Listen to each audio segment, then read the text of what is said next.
Bien, écoutez, je vais commencer. Bienvenue à tous à l'Institut Pasteur. Monsieur le Président Alain Mérieux, c'est toujours un immense plaisir de vous avoir avec nous. Et merci aux, aux panélistes, aux intervenants. Merci à Julien Stemmer, le directeur général de l'administration de la modernisation du Quai d'Orsay, qui est ici chez lui, parce que nous avons un peu construit cette possibilité d'une rencontre avec la science pour les diplomates de l'Académie diplomatique, avec sa volonté de mettre la science au cœur de la réflexion diplomatique et la diplomatie au cœur de la réflexion scientifique aussi. Quand on arrive dans une ambassade, on n'a pas de problème. On voit tout de suite qu'il y a, par la science, un accès à un certain nombre, à la fois les questions que le pays traite ou que l'organisation internationale traite, et les personnes, les groupes de personnes qui représentent une portion de la société avec laquelle il faut être absolument en contact. Alors, bienvenue à l'Institut Pasteur. En arrivant, vous avez vu à quel point cette institution est en mouvement, dans une sorte de grand chantier. Ça n'a peut-être pas été très facile pour vous de cheminer jusqu'à nous entre les tombes des grands fondateurs de cette maison. Et c'est la preuve de sa vitalité. On est en train de construire à côté un centre sur les maladies vectorielles notamment, et qui est au cœur évidemment de la tradition de Pasteur. Alors depuis 1885, année de la découverte du vaccin contre la rage, ça fait 140 ans, l'espérance de vie a doublé dans le monde. Doublé.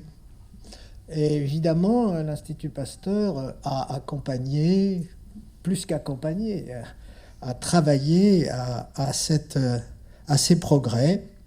Et évidemment aussi, Pasteur reste une gloire nationale, mais aussi une gloire mondiale. Vous le verrez quand vous circulerez. Parce qu'il a su, et à juste titre, parce qu'il a su à la fois construire des choses extrêmement performantes et puis aussi construire l'interdisciplinarité. Il a su aussi montrer que les ponts devaient exister avec l'économie, avec le développement industriel.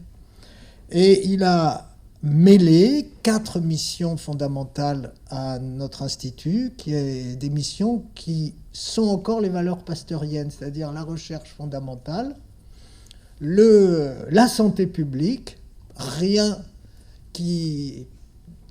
tout se cherche avec toujours l'idée qu'un jour cela servira à la santé publique. Bien sûr, les applications de la recherche et les innovations, et puis la transmission, l'éducation, l'enseignement. Et bien, ces 4 missions, elles sont toujours là, et elles nous mobilisent aujourd'hui. Et vaille que vaille, 140 ans après, 10 prix Nobel après, l'Institut Pasteur reste une institution d'excellence. Le plus gros centre de recherche sur les maladies infectieuses en Europe. Et avec une structure qui n'est pas banale en France. Alors évidemment, comme Alain Mérieux est là, je sais qu'il y a des structures qui ne sont pas banales en France. L'Institut Mérieux, la Fondation Mérieux, Biomérieux, tout ça c'est très original également. Mais l'Institut Pasteur, c'est cette structure très spécifique qui est une fondation de droit privé, alors bien sûr à but non lucratif, d'utilité publique. Ce n'est pas un établissement public. La preuve d'ailleurs en est qu'aujourd'hui, l'État représente seulement 16% de ses ressources. 16% de ses ressources, ça veut dire qu'il faut chaque année trouver 300 millions d'euros. Et c'est grâce à la philanthropie, grâce aux applications industrielles, grâce aux services,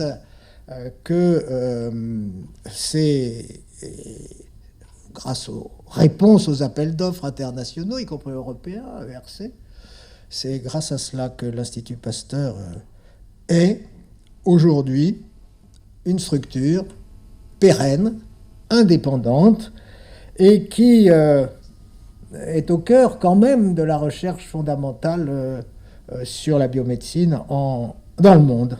Alors je ne vais pas vous faire un cours d'histoire sur la façon dont tout ça s'est fait et comment la France s'est construite, notamment sous la Troisième République, mais aussi à la Libération, avec la science. L'Institut Pasteur a été au cœur de cette démarche qui a fait de la France un pays de scientifiques, un pays d'ingénieurs, et qui a rayonné dans le monde. Et puis l'Institut Pasteur, vous le savez, a accompagné la colonisation. On ne va pas non plus discuter de la colonisation, mais ce qui est sûr, c'est qu'un réseau s'est créé, que ce réseau Pasteur, il est très important. Il s'est totalement transformé dans les dernières décennies, après les indépendances. De nouveaux instituts Pasteur se sont créés d'ailleurs dans des pays qui n'étaient pas des pays de la colonie. Puis même des instituts Pasteur étaient apparus très tôt. J'en connais bien un qui est celui du Brésil, la Fiocruz, qui est maintenant avec des petits à São Paulo et puis à Fortaleza. Bref, vous avez un grand réseau très important aujourd'hui, très indépendant, mais lié, structuré. Et quand vous serez en poste, vous le rencontrerez nécessairement, parce qu'il est présent, il est un élément fondamental le plus souvent de la santé publique dans les pays où nous nous trouvons. Donc, pour moi, la science, c'est le miroir d'une nation, et c'est le miroir de la France dans une certaine mesure, et bien sûr, c'est important que nous ne perdions pas de vue cet élément qui a véritablement été au cœur de la démarche. Alors, je voudrais insister sur un double point. Bien sûr, je ne suis pas là pour faire une conférence. Mais premièrement, insister sur le lien entre science et société. C'est tout à fait fondamental. Tous les problèmes scientifiques, toutes les questions scientifiques sont des questions de société. Et donc, sont des choses qu'on doit traiter, qu'on doit comprendre, avec des interactions très importantes. Et c'est une partie de la responsabilité des chercheurs, et c'est une partie de la responsabilité des diplomates de comprendre cette interaction. Et parce que la santé publique, le climat, évidemment, la justice sociale aussi, c'est le numérique, l'intelligence artificielle, dont je me suis rendu compte à quel point elle animait les chercheurs de l'Institut Pasteur ici. Donc voilà, ces questions de société, ces questions sont des questions scientifiques. Et sans entrer dans le détail, nos conférenciers le feront, la science est par ailleurs sans frontières. Elle est sans frontières. Alors, c'est ce que disait d'ailleurs Pasteur. Il disait la science n'a pas de patrie, mais l'homme de science en a une. Et donc, en bon diplomate, vous l'aurez compris, la science n'a pas de patrie, mais l'homme de science en a une. Et c'est un vecteur de dialogue entre les peuples, et puis c'est un vecteur de dialogue politique. Et puis c'est utile, ça sert, c'est directement lié aux questions diplomatiques d'aujourd'hui. Par exemple, la COP30 qui va se tenir là, au Brésil, à Belém. Eh bien, bien sûr, il y est question du changement climatique, il est donc question des maladies vectorielles, des maladies infectieuses, des pathologies émergentes, etc. Donc, une partie de la diplomatie doit se faire avec de la science. Et puis une partie de l'attractivité de la France repose sur son excellence scientifique. Quand on va à Lyon, c'est impressionnant à quel point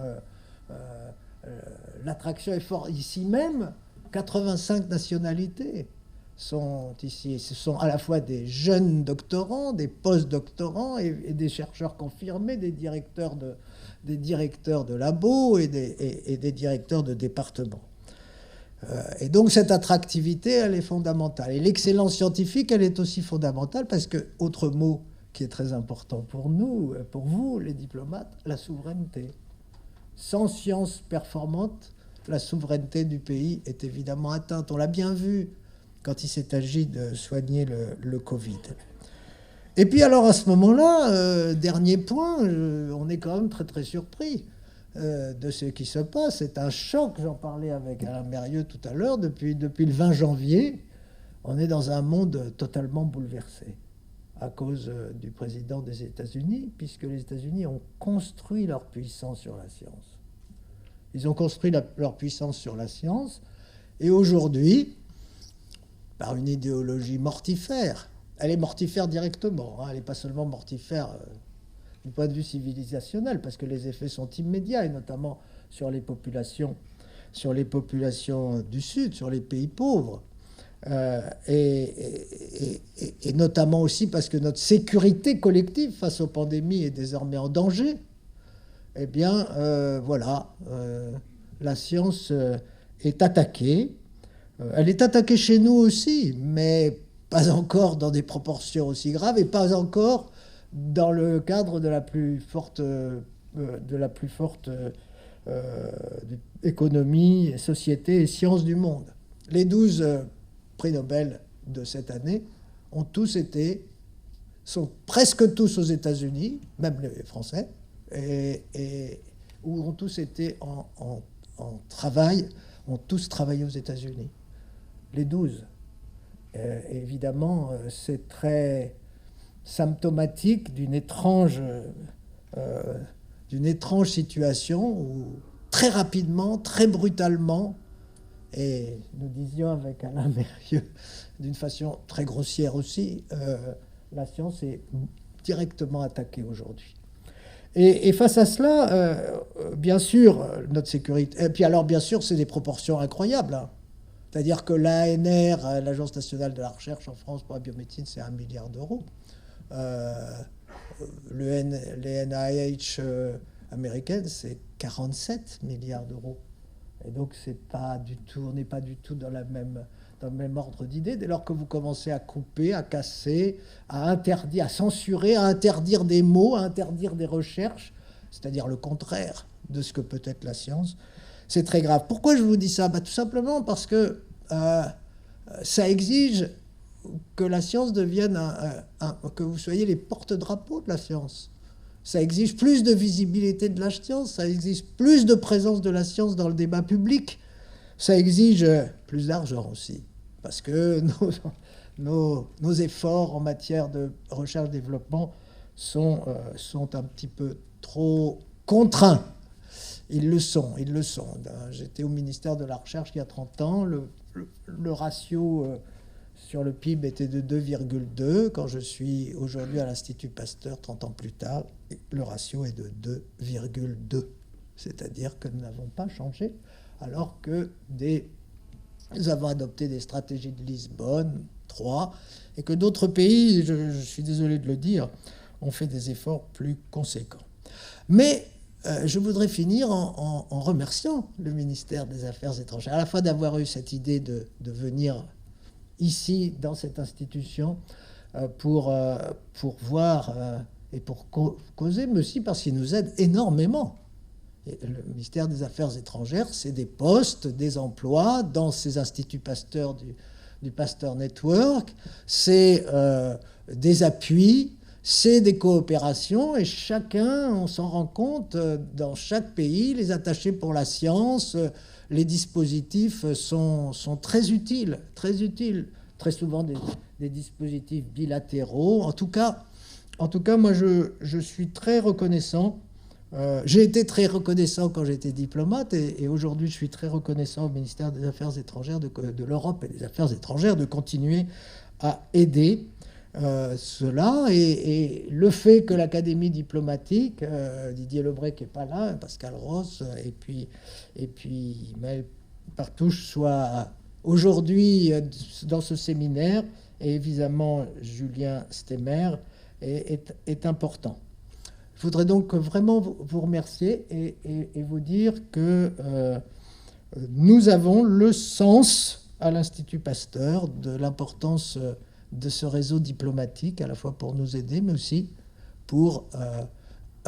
au fond, il y a de la diplomatie scientifique, la diplomatie est dans la science est dans la diplomatie, enfin c'est c'est une sorte de cocktail qu'il faut qu'on arrive toujours à faire vivre. Et puis je voudrais remercier nos intervenants, Elisabeth Werther-Paz et puis Hervé Bourri, qui est directeur du département à l'Institut Pasteur, et Christine City, pour leur présence. Voilà, je vous souhaite un très bon séminaire et j'en appelle de nouveau, c'est un petit peu solennel, à notre mobilisation vraiment conjointe en France, parce que nous sommes dans un combat à la fois de civilisation et puis un combat très très très simple. Comment faire pour que ce doublement de l'espérance de vie grâce aux vaccins, aux antibiotiques, à l'immunothérapie puisse ne pas tout d'un coup connaître un arrêt, parce que la science va très vite, mais les pathologies anciennes qui réapparaissent vont très vite aussi, et les nouvelles très vite également. Merci beaucoup.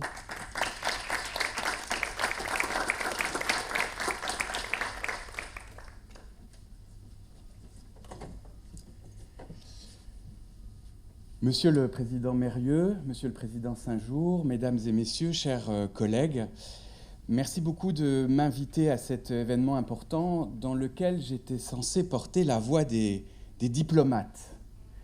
Mais je dois avouer que je suis obligé de le faire avec beaucoup d'humilité, étant entendu aujourd'hui que les vrais diplomates, les grands diplomates, dans cette salle, ce ne sont pas nécessairement celles et ceux qui viennent du ministère des Affaires étrangères, mais celles et ceux qui portent le visage et les visages de la France. Et je voudrais notamment saluer le président Mérieux, qui est sans doute, si vous me le permettez, Monsieur le Président, l'un des plus grands ambassadeurs de l'excellence française. À la fois l'excellence en matière de recherche, avec l'ensemble de l'écosystème que vous avez bâti à la fois pour les territoires de notre pays, mais aussi pour l'ensemble de nos partenaires étrangers, à la tête du groupe mondial que vous avez développé. Vous avez d'ailleurs eu un rôle extrêmement important à la fin des années 2000, dans le cadre de la coopération franco-chinoise sur les questions de virus. Vous l'êtes aussi, Monsieur le Président, par l'esprit d'entreprise que vous incarnez et que dans des moments un peu compliqués que nous traversons aujourd'hui dans notre pays, il est essentiel de rappeler, pouvoir bâtir, pouvoir créer, pouvoir inventer, c'est d'abord ça la France. Et puis humilité très forte également à l'égard du président Saint-Jour, que je vous invite toutes et tous à applaudir, puisqu'il a été réélu brillamment hier à la présidence de l'Institut Pasteur.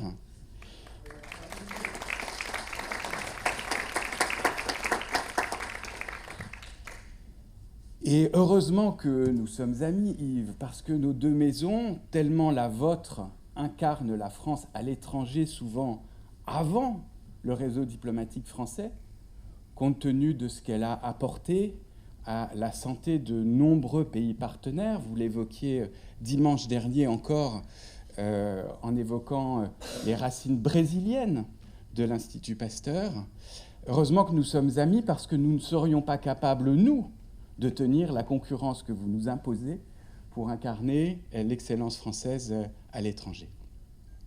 Au-delà de ça, c'est très important pour moi, avec mon équipe de l'Académie diplomatique, merci beaucoup d'être ici et de l'avoir organisé. C'est très important pour moi d'être ici parce que face au contexte inédit et historique que vous évoquiez, Yves, à la fois le choc et l'accélération technologique qui touchent les États-Unis, mais évidemment, et on le voit sans doute peut-être un peu moins ici en Europe, sauf le président Mérieux, l'Asie, quand on voit le choc aussi de la guerre informationnelle dans laquelle on rentre, avec le développement de la désinformation, notamment en matière de recherche et de santé, il faut que le ministère des Affaires étrangères puisse répondre présent dans le cadre d'une fusée à 4 étages. Le premier étage, et Yves, vous y avez largement contribué il y a une vingtaine d'années, lorsque vous étiez directeur, puis directeur général de la coopération internationale notamment en matière universitaire de recherche et de sciences. C'est l'ensemble de la mise au service de notre réseau diplomatique à la coopération multilatérale ou bilatérale en matière de recherche et de santé.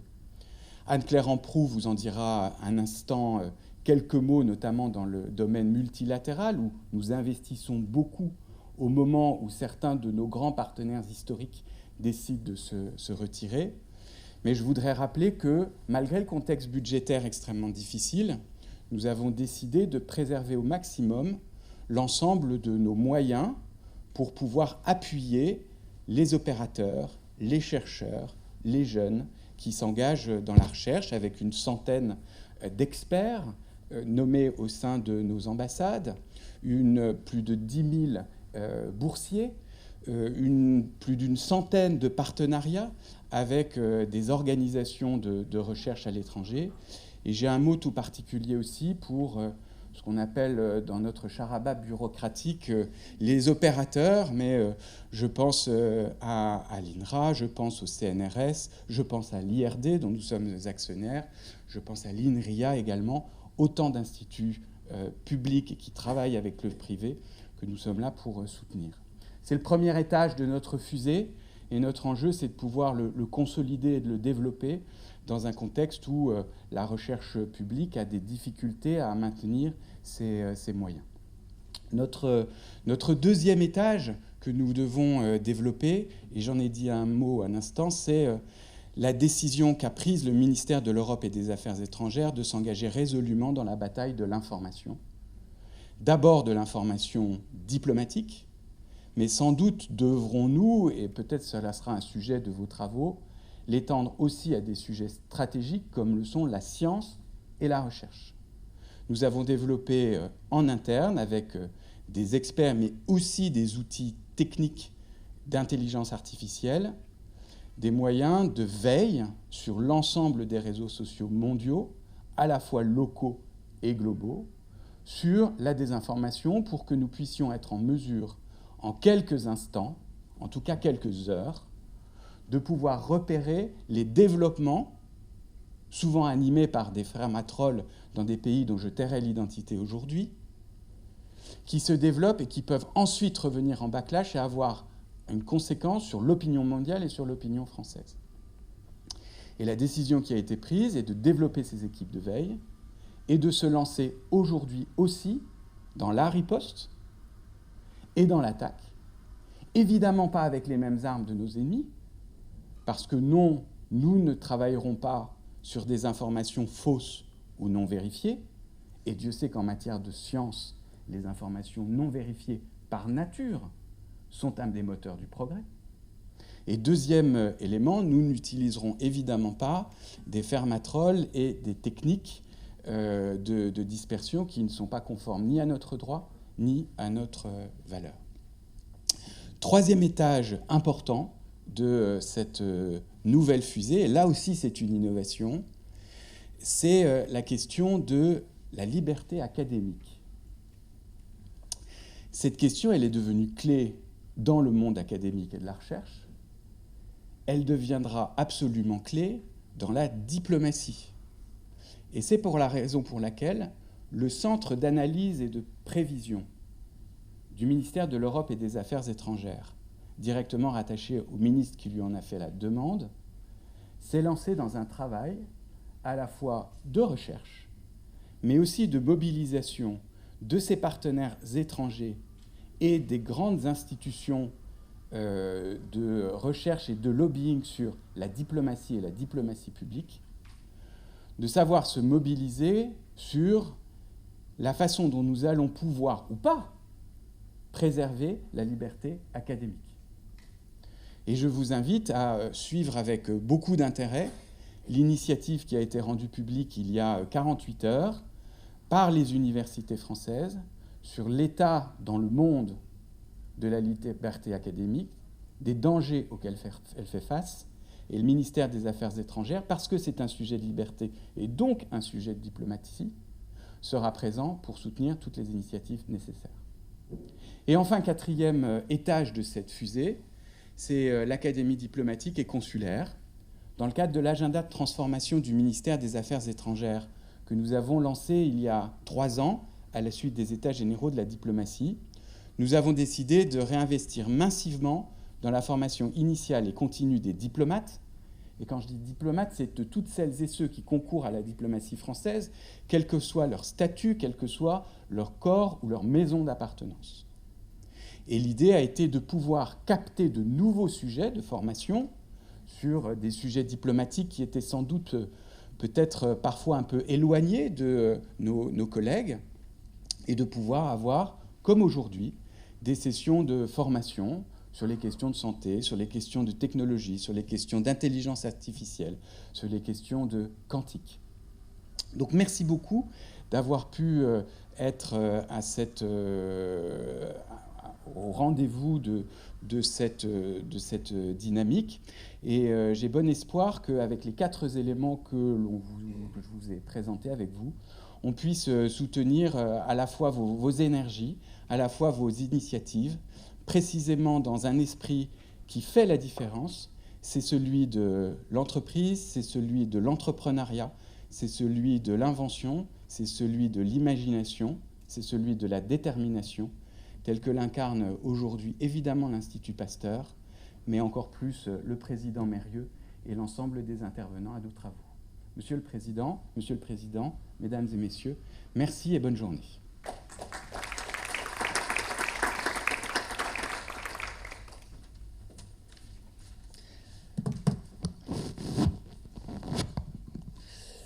Merci beaucoup, Monsieur le Président Saint-Jean, Monsieur le Directeur Général de l'administration.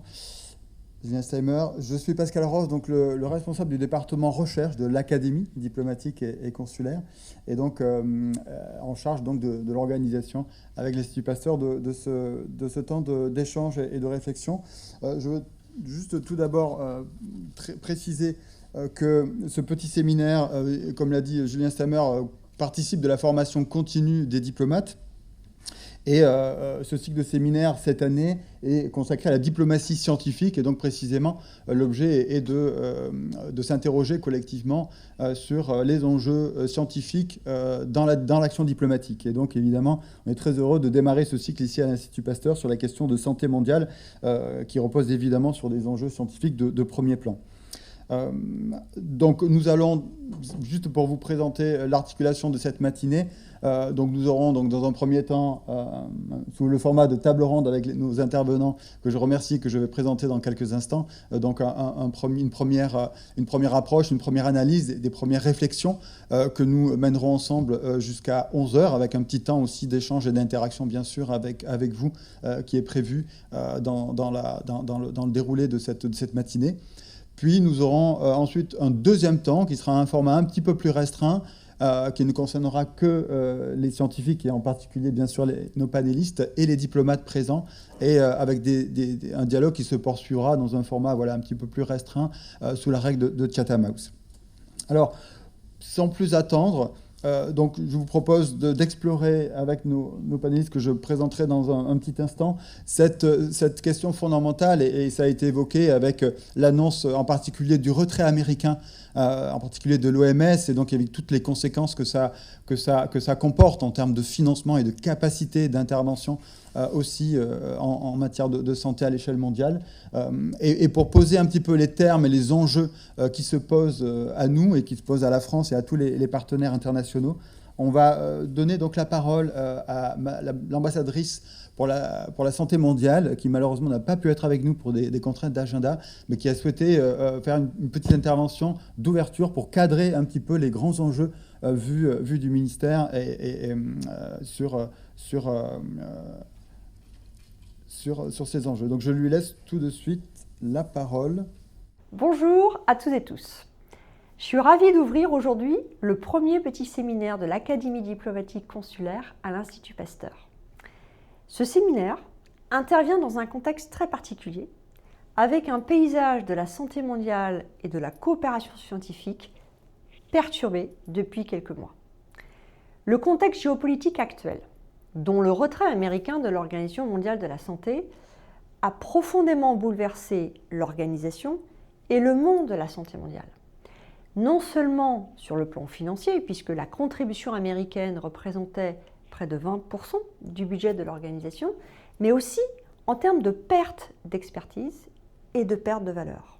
L'arrêt des financements du USAID, auxquels s'ajoutent les contraintes budgétaires des bailleurs souverains, vont considérablement transformer le paysage de la santé mondiale dans les prochaines années et à tous les niveaux. Je ne vous apprends rien, la lutte contre les maladies infectieuses les plus meurtrières commence déjà à être sérieusement ébranlée. En parallèle, la montée de la désinformation nous rappelle que la science doit rester notre boussole et la base des normes établies en matière de santé publique et de santé mondiale. Soyez assurés que la France continuera à défendre une science libre, intègre et ouverte et à faire preuve de solidarité envers les communautés scientifiques les plus affectées. Face à ce contexte, la France poursuivra également la mise en œuvre de ses priorités et portera haut et fort ses principes et ses valeurs. Nous travaillons en concertation étroite avec l'ensemble de nos partenaires, notamment européens, pour réaffirmer notre rôle stratégique dans le soutien apporté à l'OMS et aux acteurs clés de la refonte du multilatéralisme en santé. L'axe 5 de notre stratégie française en santé mondiale consacre la recherche et l'expertise publique et privée comme des leviers d'action pour répondre aux grands enjeux de santé mondiale. L'ensemble des opérateurs de la recherche, des organismes de la société civile, des fondations, des entreprises et des organisations internationales soutenues par la France sont des acteurs clés de l'équipe France qui doivent pouvoir parler et agir d'une seule voix. En ce sens, le modèle innovant des plateformes de recherche internationale en santé mondiale que nous appelons PRISM de l'ANRS-MIE est un bel exemple d'outil pour fédérer au niveau national les partenaires et les initiatives en santé mondiale.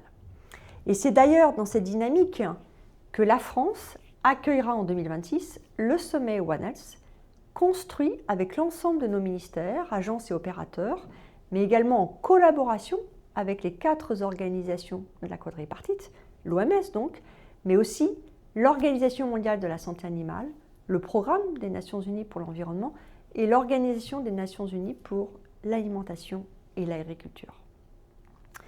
Il rassemblera décideurs publics, chercheurs, organisations internationales, milieux académiques, société civile, secteur privé et bailleurs, afin de catalyser des engagements politiques forts en faveur de l'approche mutuelle santé et de mettre en valeur les bénéfices d'une telle approche pour l'ensemble de nos concitoyens. Notre vivier d'experts et de scientifiques est une force et une fierté. C'est pour cette raison que nous travaillons à renforcer leur présence dans les instances de santé mondiale, mais aussi à faire rayonner notre pôle lyonnais en santé mondiale. Et en travaillant ensemble et en alliant nos forces, nous pourrons assurer une meilleure mobilisation de nos connaissances scientifiques et expertises respectives pour accompagner la mise en place de politiques publiques efficaces au service de la lutte contre les maladies transmissibles comme non transmissibles. Je tiens donc à remercier les équipes de l'Académie diplomatique et consulaire pour l'organisation de cet événement, ainsi que les différents panélistes pour leur présence et leur contribution à la discussion. Et je vous souhaite donc des échanges riches et fructueux. Voilà, donc cette intervention, on remercie Anne-Claire Amprou, l'ambassadrice pour la santé mondiale, pour nous avoir dressé un petit peu un panorama un petit peu des enjeux auxquels est confrontée la santé mondiale. Pour approfondir donc la réflexion et poser de façon un petit peu plus précise les termes un petit peu de cette situation vraiment un petit peu de crise que nous traversons. Je remercie donc nos intervenants que je vais rapidement présenter, mais tout en précisant qu'un petit livret a été mis à votre disposition qui donne beaucoup plus de détails biographiques. Donc je me permettrai de ne pas être exhaustif, vous m'en excuserez par avance. Tout d'abord, Madame Elisabeth Wederpas, vous êtes directrice du Centre international de recherche sur le cancer. Vous êtes une experte en épidémiologie et en prévention du cancer. Vous avez dirigé de nombreux départements de recherche à l'étranger, en Norvège, en Finlande ou en Suède. Et vous avez été également professeur invité en épidémiologie du cancer, également dans de nombreux pays à travers le monde. Monsieur Mérieux, vous êtes président de l'Institut Mérieux, qui a été créé à Lyon par Charles Mérieux donc, en 1967. Vous êtes également président de la Fondation Mérieux, qui est actionnaire de l'Institut Mérieux. Et la fondation que vous présidez met en œuvre une centaine de projets à travers le monde pour lutter contre les maladies infectieuses. Et je précise également donc, votre intervention au titre aussi de l'Institut Mérieux, qui comporte 3 sociétés bio-industrielles, BioMérieux Transgène, Mérieux Nutriscience, et également la société d'investissement en santé Mérieux Equity Partners, qui permettra aussi d'avoir un éclairage aussi sur le volet industriel, sur les enjeux de santé mondiale. Monsieur Bourri, docteur vétérinaire biologiste médical, vous êtes docteur vétérinaire de l'Université Paris-Sorbonne en virologie et professeur à l'Institut Pasteur, où vous dirigez le département de santé globale. Vous êtes un expert en matière de zoonose et d'infections virales neutropes. Et donc, voilà, votre vision aussi depuis l'Institut Pasteur et de son réseau à travers le monde nous sera extrêmement utile dans ces échanges. Et Madame Christine City, vous êtes directrice de recherche à l'INRAE, l'Institut national de recherche pour l'agriculture, l'alimentation et l'environnement. Et vous êtes une spécialiste des maladies infectieuses animales. Et en particulier, depuis 2022, vous êtes le point focal scientifique dans l'initiative internationale PRESOD, dédiée à la prévention des zoonoses, selon l'approche Une seule santé, et pour lequel vous nous donnerez plus de détails dans quelques instants. Alors, on a pris un petit peu de retard sur notre timing, mais on va le rattraper. Et pour ce faire, je vous propose de procéder en 2 temps dans ces échanges, où je proposerai donc de prendre la parole et de façon voilà, à ce qu'on garde aussi un petit peu une certaine forme de dynamisme dans cet échange. Et dans un premier temps, je vous propose de faire un petit peu un état des lieux, puisqu'on a dit qu'on était dans un moment un petit peu critique avec le retrait américain. Et je voudrais que dans un premier temps, que vos interventions puissent nous donner plus de détails sur la manière dont vous percevez un petit peu ce moment critique, quels sont les enjeux et les risques en termes de capacité d'intervention sur les enjeux de santé mondiale, en quoi cette capacité d'intervention est remise en question, et notamment avec évidemment le désengagement américain qui a été évoqué à plusieurs reprises dans les propos introductifs. Pour démarrer, je souhaiterais donc vous donner la parole, Monsieur Mérieux, pour démarrer, peut-être pour nous donner une vision aussi du terrain que vous voilà, puisque je sais que vous avez aussi l'occasion de beaucoup voyager à travers le monde et de faire un certain nombre de constats. En quoi aujourd'hui la situation que nous connaissons, le retrait américain, de votre point de vue, crée un risque, une tension pour conserver une capacité d'intervention en matière de santé mondiale. Monsieur Mérieux, je vous laisse la parole. Bon, d'abord, merci infiniment, Monsieur le Président, de m'avoir invité à ce colloque. Je le fais bien volontiers en vous donnant... ça fait 15 ans que j'ai quitté les opérations business pour me consacrer à la Fondation. Nous avons réuni les 2 fondations, celle que j'avais créée nous avions créée pour la mémoire de nos fils, et puis disparu, et puis la Fondation Mérieux qu'avait créée mon père. Et cette fondation est aujourd'hui un large actionnaire de notre groupe, et c'est la seule habilité à toucher des dividendes, ce qui lui donne quand même des moyens d'action. Tant que le business va bien, la fondation se portera bien. Je voulais dire avant, je vais enfoncer quelques portes ouvertes, mais je crois qu'il faut les enfoncer avant, pour dire le monde dans lequel on est. Je suis né en 1938, 2 milliards d'habitants, aujourd'hui 8 milliards. La démographie a tout changé. Le monde qui était essentiellement rural est devenu un monde urbain. Et quand j'ai dit le monde urbain, quand vous allez dans les bidonvilles de Bamako, de Port-au-Prince ou de tous les pays africains, c'est véritablement des lieux de non-lieux. Changement climatique, vous le savez, la déforestation qui frappe Madagascar 50% en 50 ans, la disparition d'espèces animales, un problème migratoire aussi bien des animaux que des hommes, qui va, poser des problèmes considérables. D'abord, le domaine de l'infectieux est appelé non pas à diminuer, mais à augmenter de plus en plus, et également le problème migratoire des pays pauvres vers les pays riches, et sera sans doute pour vos générations le principal problème à aborder.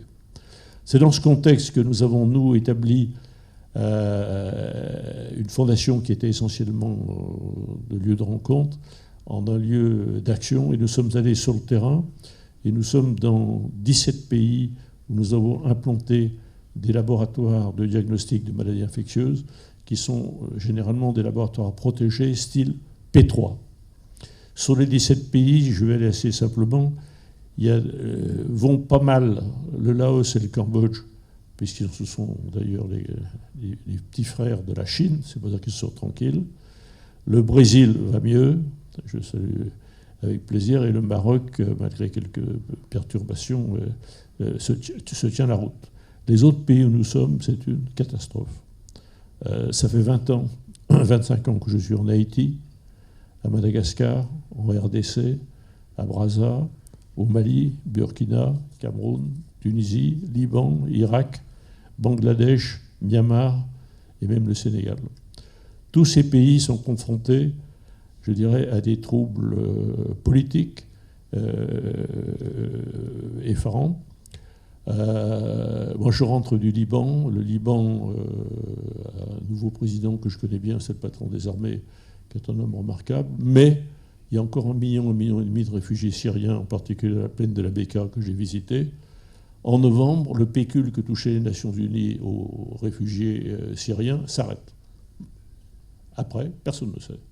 Donc ça fait quand même un problème assez considérable pour le fragile équilibre du Liban. Haïti, c'est un pays où un de mes fils avait travaillé, donc c'est un pays où j'y suis depuis 25 ans là-bas. Et Haïti, Port-au-Prince, 80% des hôpitaux et des pharmacies ont été brûlés par les gangs. Le président que je connaissais bien, qui est un homme intègre, Moïse, a été abattu par 25 Colombiens. C'est du narco. Quand on n'achète pas, on tue. C'est simple. Et que Haïti, aujourd'hui, livré, je dirais, dans un drame absolu. Nous travaillons beaucoup avec le GESCIO, le professeur William Pape, qui est un des maîtres, je dirais, un de ceux qui a travaillé le syndrome de Kaposi sur le sida. Aujourd'hui, nous le soutenons totalement. Il a perdu les fonds américains pour le PEPFAR, c'est-à-dire le soutien à la lutte contre le sida, et ainsi de suite. Donc c'est vraiment, il se bat le dos au mur. Et alors, une chose qui me frappe beaucoup, dans tous ces pays, comme disait très élégamment le président Trump 1 avait dit en parlant d'Haïti quand j'y étais, no time to waste with a shit country. Bon, donc c'est un pays de merde, mais c'est un pays où il y a des gens extraordinaires et qui tiennent et pour lesquels j'ai une admiration profonde. Dans tous ces pays, j'ai rencontré des gens fabuleux. En République démocratique du Congo, nous avons implanté, sous la demande du professeur Mouambé, qui est l'homme de l'Ebola, on a implanté un laboratoire aéroporté il y a 6 ans. Ce laboratoire, pour vous montrer comment vont les virus, a travaillé d'abord sur l'Ebola, ensuite il a travaillé sur le Covid, ensuite il a travaillé sur le monkeypox qui arrive là-bas, et il retourne maintenant sur le Marburg. Entre-temps, le Rwanda et le M23 se sont emparés du Kivu, et on a un laboratoire qui n'a plus de patron sur place, puisque Kinshasa a ramené son directeur. Madagascar. Le Madagascar est un endroit où nous sommes depuis très longtemps avec l'Institut Pasteur. Nous sommes confrontés depuis quelques années à un ministre de la Santé pourri, je pèse mes mots, qui a monté ses propres réseaux de laboratoires et qui n'a qu'un envie en tête, c'est détruire et l'Institut Pasteur et nous-mêmes, puisque nous faisons de la biologie clinique de qualité gratuite, ce qui est donc excessivement dangereux. Bon, j'ai appris, c'est pas une surprise, je connais bien le président, je lui ai dit ce que je pensais il y a quelque temps. On a fait, à sa demande, un institut avec Nutricet en France. On a fait un centre d'ingrédients nutritionnels à Fort-Dauphin. Il a inauguré en grande pompe pendant la campagne présidentielle. Une fois élu, il a fermé. Un détail parmi tant d'autres. Donc c'est un cynisme total. Ce qui passe à Madagascar n'est pas une surprise ni pour l'ambassadeur de France, ni pour moi. Et ça a même, je dirais, tardé. Je continue ma liste, je m'excuse. Le Mali, Nous y sommes depuis 2005, implantés à Bamako. J'avais été implanté à l'époque, les enfants étaient sous l'égide de l'Institut de France. C'était Pierre Messmer qui nous a accompagnés, chancelier. Pierre Messmer nous dit en 2005, à Christophe et à moi, allez à Madagascar. Je dis, monsieur le Premier ministre, on ne discutait pas les ordres. On y va, mais pourquoi? Il m'a dit, cette partie de l'Afrique sera islamique et rejettera la France. 2005. Toute la différence entre un homme d'État qui prévoit et qui sait, et d'autres qui ne voient rien. Je ne ferai pas de commentaires sur la qualité des ministres que j'ai rencontrés dans ma longue vie. Je continue. Le Burkina Faso, on ne peut plus y aller. Cameroun, on a implanté à l'Institut Pasteur un laboratoire d'hygiène alimentaire. Le Cameroun est en pleine élection avec Blia, qui a 94 ans, qui je ne sais pas s'il vascularise full-time, mais on a quelques inquiétudes. Et on attend beaucoup d'impatience. On est au Sénégal, qui lui-même a quelques difficultés, mais tient encore démographiquement, où on a fait, avec l'Institut Pasteur, Diatropix, c'est-à-dire les tests rapides pour les pathologies africaines, essentiellement hépatite et méningite. On a une très bonne relation avec le Sénégal, mais le Sénégal n'est pas facile. Nous sommes au Liban, je vous l'ai dit. Nous sommes en Tunisie, qui est un pays qui m'inquiète parce qu'il y a énormément de départs de scientifiques et un président qui est quand même assez étrange et qui met beaucoup de gens en prison. Donc la Tunisie nous pose des problèmes. Enfin, nous sommes au Myanmar, où là, c'est avec l'Institut Pasteur, mais là, on est en stand-by, puisque c'est la guerre civile. Et on est au Bangladesh, qui est le pays le plus pauvre du monde, où nous avons installé un laboratoire à Chittagong, et un laboratoire qui marche très très bien, mais qui est à quelques kilomètres de Cox's Bazar. Et Cox's Bazar, c'est le plus grand centre de réfugiés du monde, puisqu'il y a 1 million de Rohingyas qui ont franchi la frontière et qui sont nowhere, dans un pays le plus pauvre du monde, et des réfugiés qui n'intéressent absolument personne. Donc voilà à peu près le tour du monde que je vous fais, qui n'est pas ni pessimiste ni optimiste, il est lucide. Il est lucide, et là-dedans, je pense qu'il faut continuer. Nous avons une politique, tant que faire se peut, tant qu'on ne coupe pas la tête, on reste. On a surtout des très très bons amis là-bas. On a des scientifiques dans tous ces pays qui sont extraordinaires de courage. Et là, le soft power qu'est la santé n'a pas de prix pour la diplomatie extérieure. Ce qu'ont très bien compris mes amis chinois qui forment leurs étudiants de médecine à la langue française et les envoient, comme nous le faisions nous, du temps de santé, des services de santé militaire, nous envoyons nos médecins centaures 2 ans en brousse, ce qui permet de connaître les pathologies et d'implanter dans la foule. C'est une soft power médicale à ne pas négliger.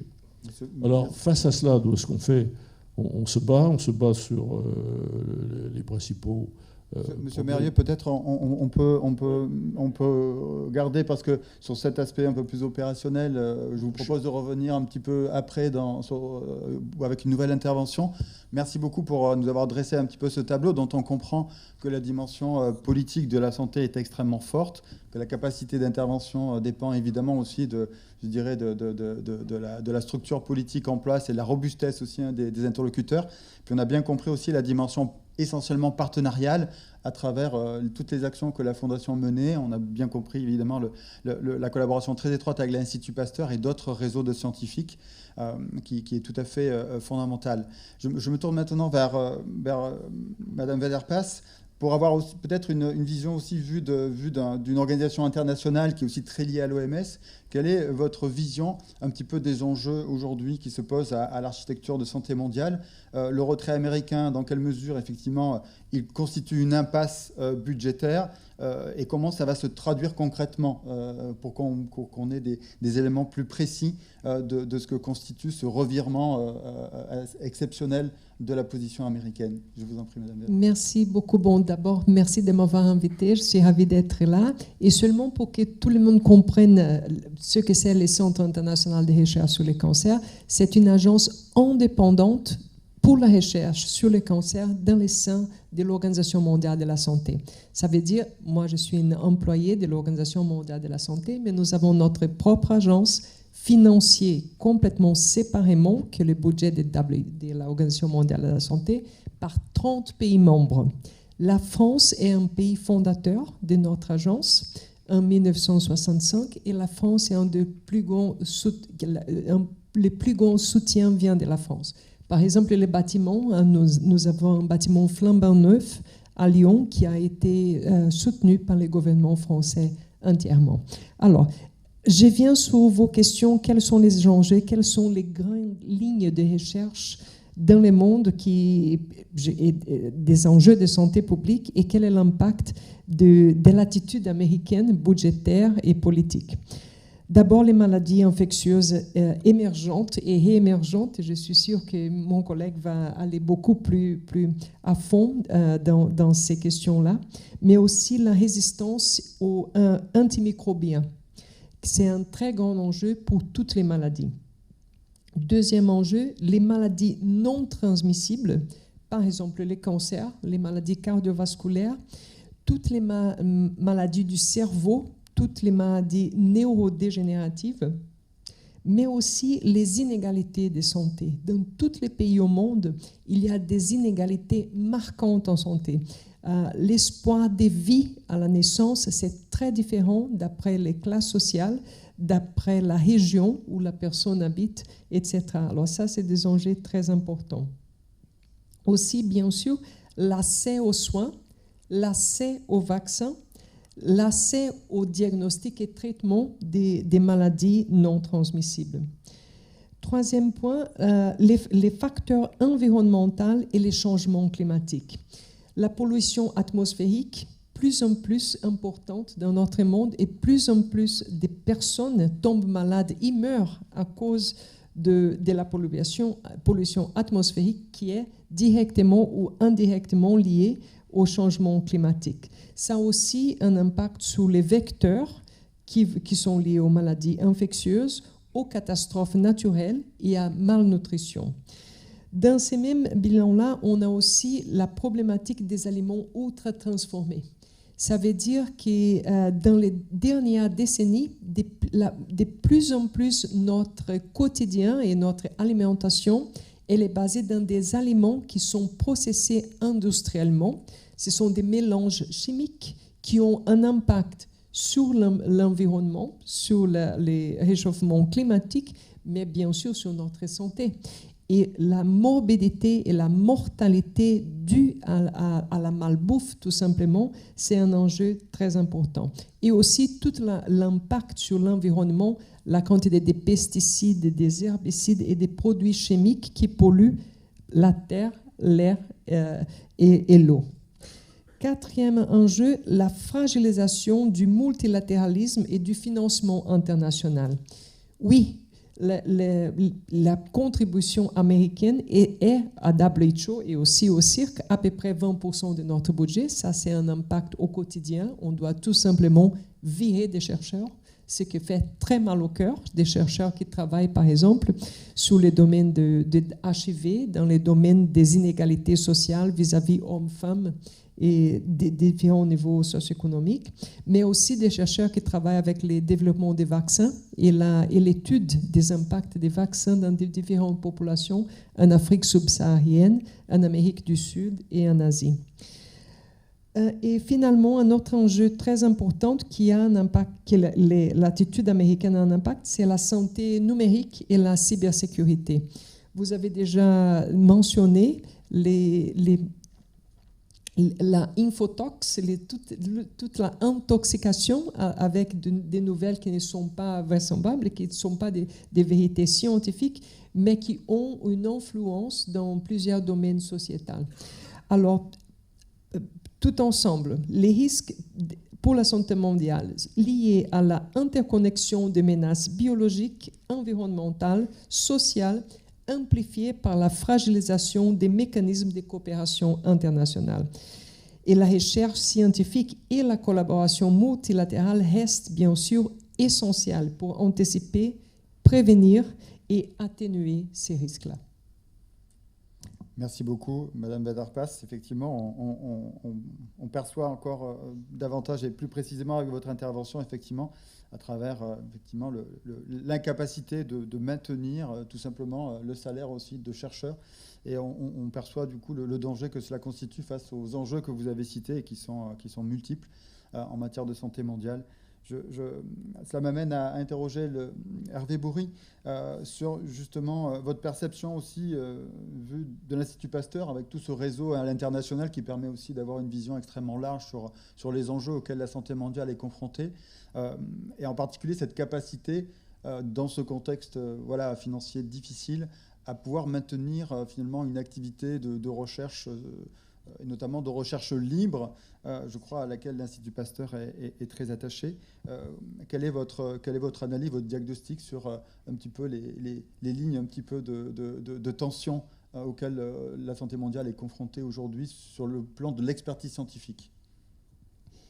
Cher Pascal, merci de me donner la parole. Président Mérieux, président Saint-Jour, chers collègues, je suis ravi d'être là avec vous aujourd'hui. Effectivement, il y a beaucoup d'enjeux aujourd'hui.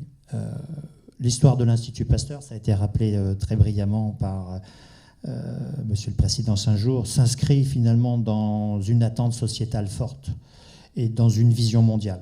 Notre fondateur l'a vu comme ça et aujourd'hui, ça nous honore et ça nous inscrit dans l'avenir. Cette attente sociétale, elle est multiple aujourd'hui et la vision mondiale, elle est absolument nécessaire. Notre vision doit être intégrée, elle doit être multidisciplinaire. Elle l'était à l'époque de Louis Pasteur, ceci est encore plus vrai aujourd'hui.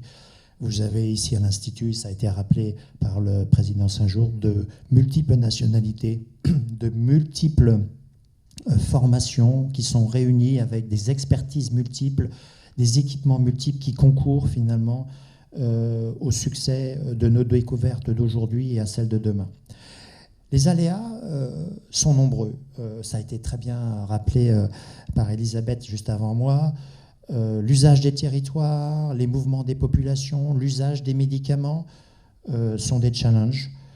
Le réchauffement climatique est une menace constante et aujourd'hui très bien objectivée par les différentes alertes auxquelles nous sommes confrontés. Et puis, il y a des choses encore plus sournoises, et vous les avez rappelées. Finalement, nous sommes exposés à des risques chimiques, physiques de plus en plus nombreux tout au long de notre vie. Je dirais de la conception jusqu'au décès.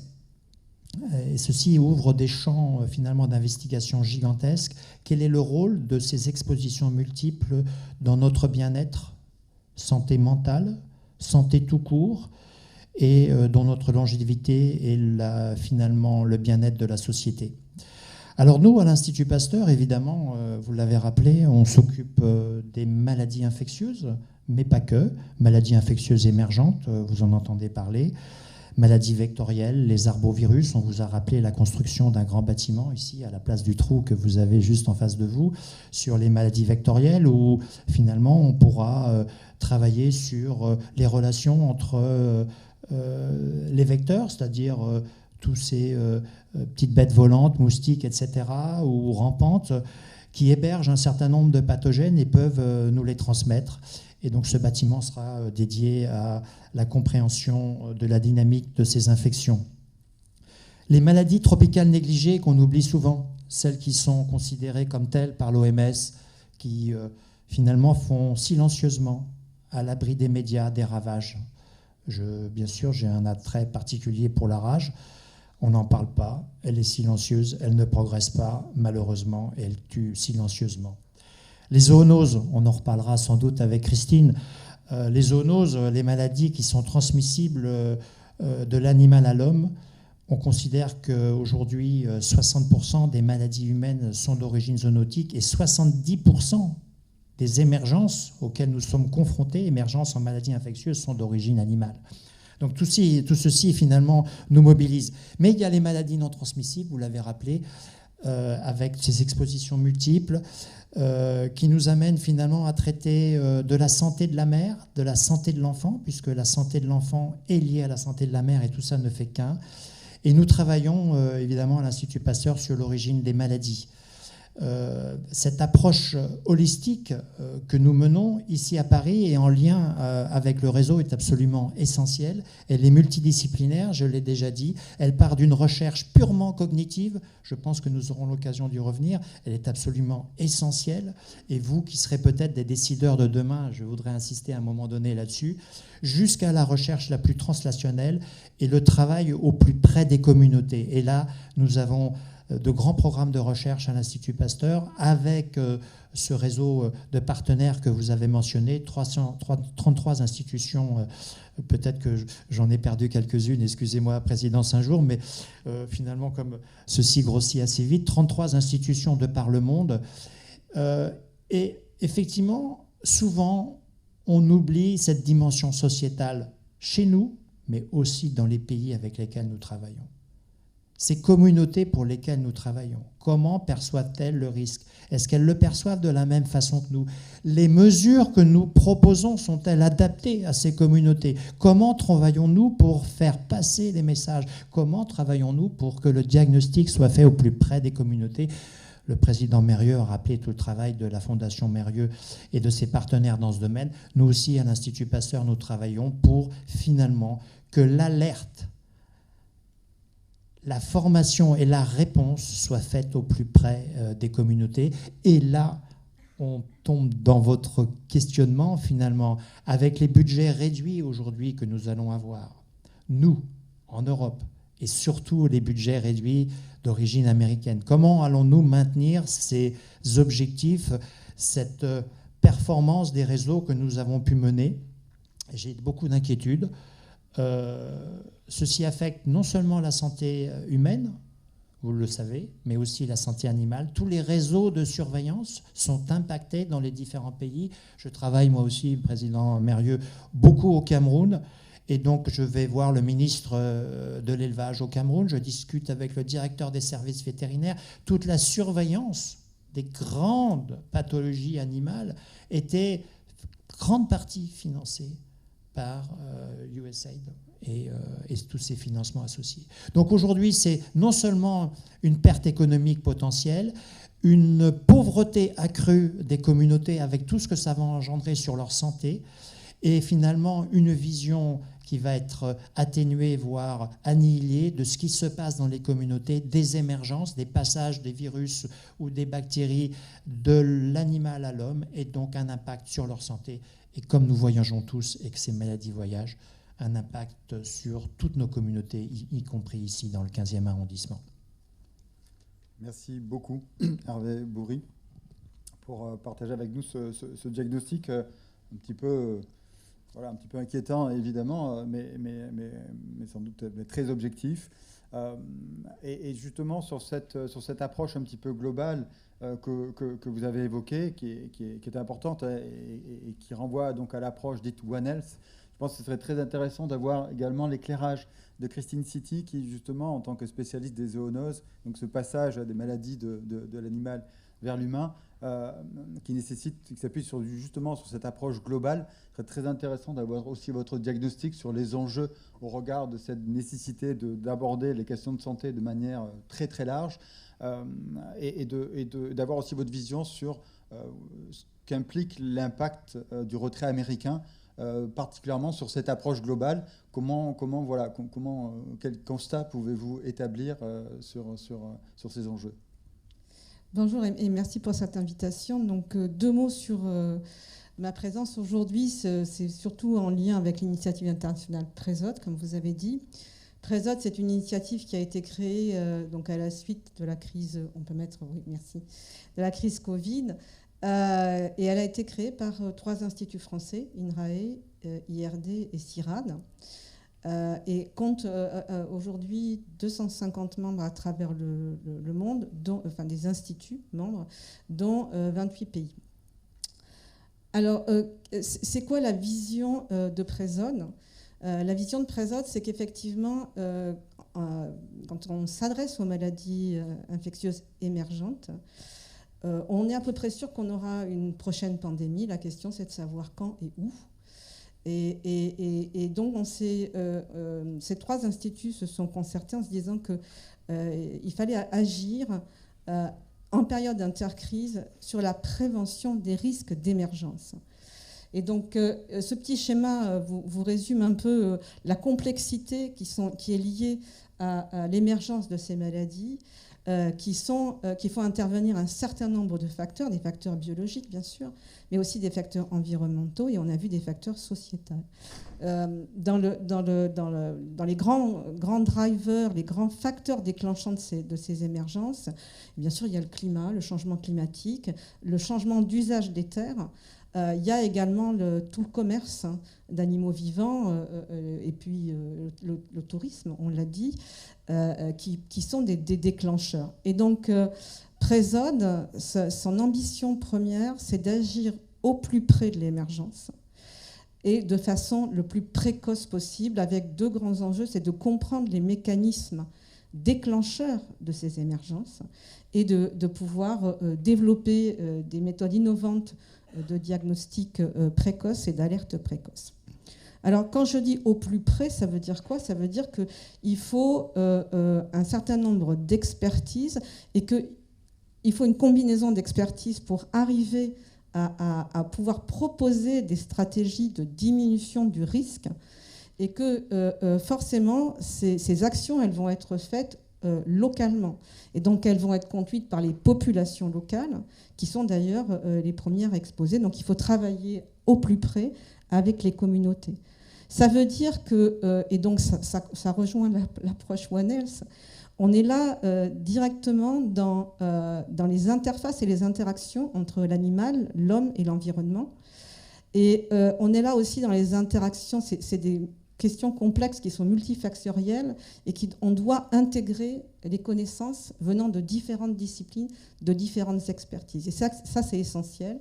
Et on doit absolument combiner ce que j'appelle les sciences du vivant, parce que ça paraît toujours très évident quand il y a une maladie émergente de convier des vétérinaires, des infectiologues, mais c'est très important de les combiner aux sciences humaines et sociales, parce que le contexte socio-économique, le contexte culturel dans lequel ces maladies émergentes vont émerger est essentiel.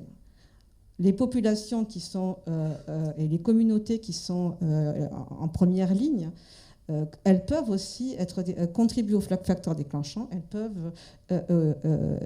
peuvent participer à la mise en place de stratégies.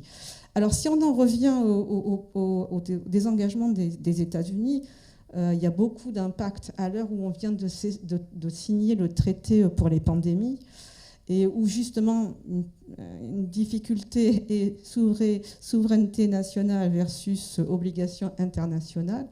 Parce que bien sûr, on comprend que dans les pandémies, tous les États doivent travailler de concert. Eh bien, ça fragilise le système de gouvernance internationale et avec des risques d'effets dominos de pays qui se désengagent. Ça fragmente les connaissances, ça fragmente les collaborations. Et moi, j'y vois un effet qui n'a pas été cité aussi, c'est que ça va diminuer, réduire le développement des compétences. Avec l'apport, avec les projets qui ont été financés en Afrique, notamment pour endiguer les différentes maladies infectieuses, tuberculose, malaria, en fait, il y a une formation des communautés justement à la gestion de ces maladies infectieuses. Donc ça aussi, il faut garder en tête qu'il faut qu'on ait une formation, il faut que les communautés locales puissent développer des compétences pour la gestion de ces maladies. Et ça va peut-être aussi manquer. Et bien sûr, toutes les données qui vont être les données de santé. À l'heure actuelle, on a du reporting donc, sur les maladies, notamment par exemple sur la grippe aviaire en ce moment qui circule aux États-Unis. Il y a une diminution, par exemple, chez les bovins. La question qu'on se pose, est-ce que c'est une vraie diminution ou est-ce que c'est parce qu'il n'y a pas de reporting? Donc c'est déjà le début et ça ne fera qu'empirer. Merci beaucoup, Christine City, de nous partager un petit peu votre analyse sur un mouvement qui est un peu paradoxal, puisque au moment où, en vous écoutant, on voit bien l'importance d'une action extrêmement globale qui mobilise finalement un peu l'ensemble des expertises scientifiques depuis l'animal jusqu'à l'homme, avec une approche aussi évidemment de la compréhension des sociétés dans lesquelles ces approches de santé s'insèrent. Et au moment où la coopération avec cette approche One Health c'est plus que jamais nécessaire, eh bien on a effectivement ce retrait américain avec ce risque d'effet domino qui, au contraire, se traduit par finalement un repli un petit peu sur soi et qui va à l'encontre de cette nécessaire approche globale et cette coopération. Donc, je vous propose, sur la base de ce constat, de ce bilan qu'on a essayé d'esquisser dans cette première partie, de nous pencher maintenant plus précisément sur la question de la manière dont, côté français, l'équipe France, si je peux dire, en lien, en partenariat évidemment avec l'ensemble des organisations internationales, dont le CIRC bien sûr, l'OMS et d'autres qui sont évidemment importantes et font partie intégrante de la stratégie française. Comment est-ce qu'on peut s'adapter à cet environnement et aux tensions qu'on a caractérisées et comment faire en sorte que les expertises françaises puissent jouer pleinement dans les enceintes internationales, et aussi la question de la coordination entre tous ces acteurs, à la fois les acteurs publics de la recherche, de l'action internationale, et les acteurs privés, que ce soit les fondations, que ce soit évidemment les industriels. Et donc il y a vraiment cette question de la coordination qui se pose dans un contexte où effectivement une grande partie des acteurs ne sont plus disponibles ni disposés à jouer ce jeu collectif. Alors peut-être que pour démarrer, je propose, monsieur Mérieux, peut-être et même si nous comprenons que votre activité aujourd'hui est très concentrée sur la Fondation, mais vous avez quand même aussi ce regard à la fois sur cette diversité des situations et des terrains internationaux, et puis avec ce lien aussi avec l'activité des acteurs privés. Comment voyez-vous les enjeux et les atouts français à la fois du secteur public et privé, et comment pensez-vous qu'on peut avancer ensemble, de quelle manière, à quelles conditions est-ce qu'on peut être plus efficace et porter peut-être plus efficacement notre voix à l'échelle internationale pour essayer d'améliorer le système et la gouvernance en santé mondiale? Oui, d'abord, c'est vrai que le choc américain est d'une brutalité effarante. Nous, ça nous pose le problème de beaucoup de financement. Donc, on a repris un tour de route du monde pour trouver de nouvelles sources de financement pour nos activités dans ces pays. On le fait également en travaillant le plus possible avec nos partenaires français. J'ai veillé à ce que tous nos investissements que nous avons faits dans les instituts Pasteur étaient justement dans ce sens-là. On a des P3 Tunisie, Institut Pasteur Tunisie au Maroc et Diatropix au Sénégal. Donc on travaille le plus possible notre française, se rapprocher sur le terrain, parce que j'ai été longtemps administrateur de la Fondation Pierre Fabre, qui est complémentaire de nous dans les pathologies, se rapprocher d'une entreprise qui souffre beaucoup maintenant, avec qui j'ai beaucoup travaillé, Nutri7, pour la nutrition, en particulier dans les urgences absolues. Alors aujourd'hui, j'étais avec eux hier. Par exemple, dans la bagarre qui se présente, les États-Unis continuent à intervenir de la nutrition, mais sur des produits made in US. Donc, ils n'achètent plus. Et les deux grands piliers de Nutri7, c'était l'UNICEF et le PAM. Maintenant, c'est made in USA. Donc, c'est un autre changement qui n'intervient pas. Même quand ils continuent First America. Et ça pose des problèmes considérables pour cette petite entreprise de perdre ces deux menteurs. Donc, c'est véritablement un bouleversement mondial qui est en train de se faire. Nous, on s'approche beaucoup du Brésil. On est en train de signer, je serai dans votre beau pays dans 15 jours pour signer avec Osvaldo Cruz, à la fois au niveau de Biomérieux, où on va transférer nos installations à la Fiocruz, et puis au niveau de la fondation pour le laboratoire que l'on a à Rio Branco, l'intégrer dans le réseau de Osvaldo Cruz. On va essayer donc de se rapprocher de gens qui échappent encore à la mainmise US. Je suis très proche de la Chine, je vais très prudemment, parce que je sais que si je vais en Chine, ils vont me flinguer aux États-Unis. Donc c'est assez délicat. Je vous connais, on est aujourd'hui en train de repenser beaucoup de choses. On réfléchit, mais c'est une période, je dirais, qui va nous demander un réajustement de notre stratégie assez complète. Trouver de nouveaux partenaires, peut-être des fondations privées américaines qui ne sont pas toujours d'accord avec ce qui se passe à Washington. Mais il faut repenser le chemin public complet. On n'a pas le choix. Merci beaucoup, monsieur Marieux. On comprend qu'on est dans une période de transition sur laquelle on a identifié les difficultés, mais qu'on n'a pas encore identifié nécessairement les solutions très concrètes et que cette recherche est à la fois urgente, mais nécessite aussi du temps pour trouver aussi des intérêts communs avec l'ensemble des partenaires. Je me tourne maintenant vers vous, Elisabeth Weber-Pass, pour peut-être avoir aussi une vision de votre côté, peut-être de ce que vous percevez comme étant un peu la spécificité française et l'atout que peut représenter la France dans cet environnement en recomposition, au moment où, effectivement, il y a eu la signature de ce traité des pandémies qui essaye de tirer aussi les leçons de la crise du Covid et de voir comment on peut mieux s'organiser. Et donc là aussi, promeut une vision plus collective au moment, encore une fois, où les Américains se retirent et donc vont à l'encontre de cette logique. Donc, quelle est votre vision vue du cirque, qui est quand même, effectivement, comme vous l'avez dit, implanté en France avec des rapports très, très forts, des liens très forts avec l'écosystème en santé mondiale français, à la fois de la recherche et des pouvoirs publics. Quelle est votre vision sur l'apport, le soutien et la spécificité française, et en quoi cela pourrait vous permettre d'accompagner les transformations en cours au cirque et à l'OMS, qui sont très, très substantielles? Merci beaucoup.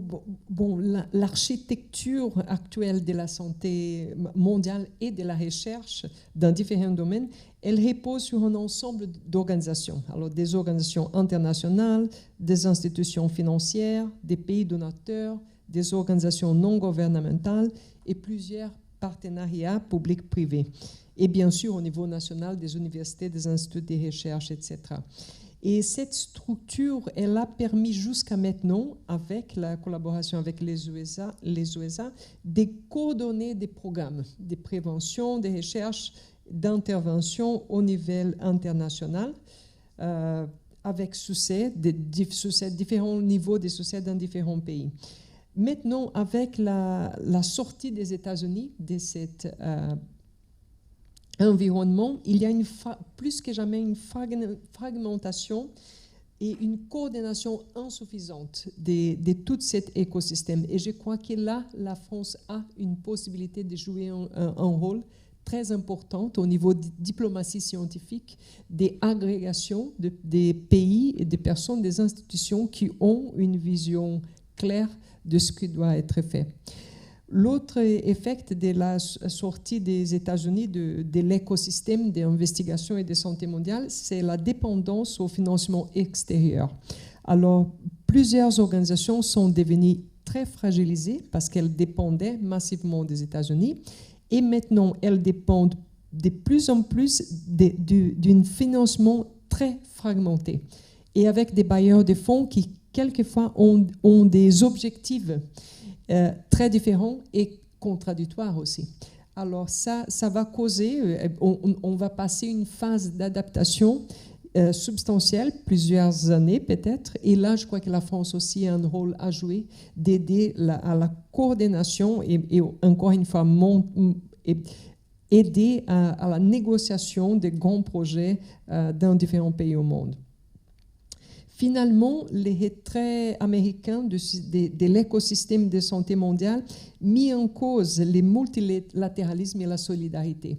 Et ici, je crois que la France a toujours la boussole dans la bonne direction. Elle a toujours des valeurs, elle a toujours une attitude pro-multilatéralisme et pro-solidarité.